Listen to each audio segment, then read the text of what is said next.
Welcome to Comcast Newsmakers. I'm Ellie Pai Hong. Today, we're talking about establishing Chicago's first Latin music school.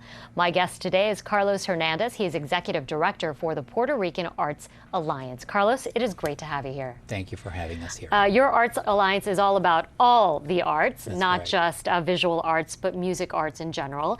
And you're really focusing on music education in all aspects. That's correct. We started around 15 years ago with a few instruments, string instruments, and really the national instrument of Puerto Rico called the cuatro is where we started from.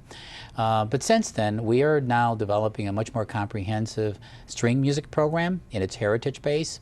The idea is here that children and youth will have access to a music program they ordinarily would not be able to afford. Our music programs are completely free. So currently we're located in the Avondale community, and we serve around 400 students a year throughout our various efforts within Chicago Public Schools and our combined 3 community locations. But the idea is that we teach we continue to teach the cuatro instrument, which is the national instrument of Puerto Rico, but we also teach Spanish guitar and the violin. These 3 instruments combined provide us the opportunity to create an ensemble that we now have, and we feature our music program by going to different kind of venues and showcasing what the children and the youth have learned in our program. You know, music education oftentimes, or all the time I would say, isn't just about music. You're teaching a lot more than that. That's right.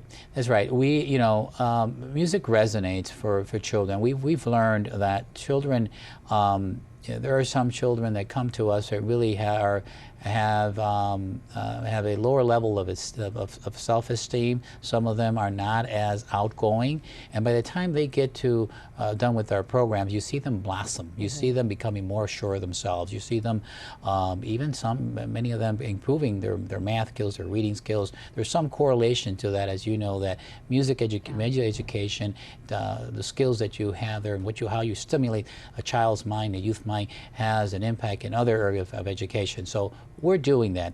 We're also, by the way, we're teaching kids how to draw, paint. We have visual arts programming. We have an exhibition program. So they're involved in various capacity in our organization.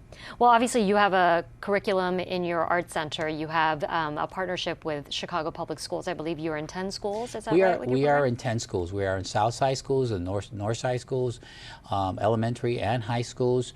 Our curriculum, by the way, is heritage-based. We believe that children should learn about their heritage, and I think when children learn about their heritage, they become more assured about their identity. And when you see the children learning about their Mexican music, their Puerto Rican music, their Cuban, Dominican, their background music, you also see even the parents coming together with them and helping them actually get through our program because they identify with that type of music. And you instill pride in that as well, because I know that some of these kids go on to perform at your National Cuatro Festival every year, right? The National Cuatro Festival is where we highlight many of our accomplished students. They open up the festival. It's a music event. It's held traditionally at the Harris Theater, November 7th, and they open up the event, and this is where they can show to the public what they've learned, and they also then have the opportunity of looking at a first-class show of other lead artists and star artists from throughout the United States and Puerto Rico that come to the Harris Theater to perform at the Emmy Award-winning National Cuatro Festival. Well, you can check that out, your arts programming as well, Puerto Rican Arts Alliance. Carlos, great to have you here. Thank you for having us here. This hour's Newsmaker has been Carlos Hernandez. I'm Ellie Pai Hong. We'll see you next time on Comcast Newsmakers.